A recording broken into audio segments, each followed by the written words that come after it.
In this video, I'll show you how to import bank transactions into QuickBooks Online.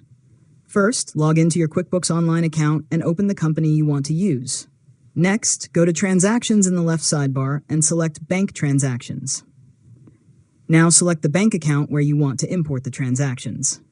If the account isn't connected to QuickBooks, click the Upload Transactions option. After that, select the file containing your bank transactions from your computer. QuickBooks commonly supports files such as CSV files, so make sure your bank's downloaded file is in a supported format. Next, choose the QuickBooks account where you want to add the transactions. Then match the columns in your file with the correct QuickBooks fields, such as date, description, and amount. After that, review the transaction information carefully and make sure the columns are mapped correctly.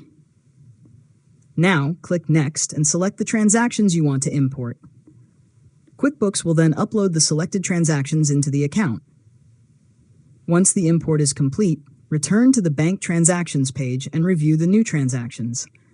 You can categorize each transaction, match it with an existing transaction, or exclude it if it should not be added to your books. Finally, review everything carefully before confirming the transactions so your bank records and accounting records stay accurate. And that's it. You've successfully learned how to import bank transactions into QuickBooks Online. If you found this tutorial helpful, make sure to subscribe to LearnModelab for more tutorials.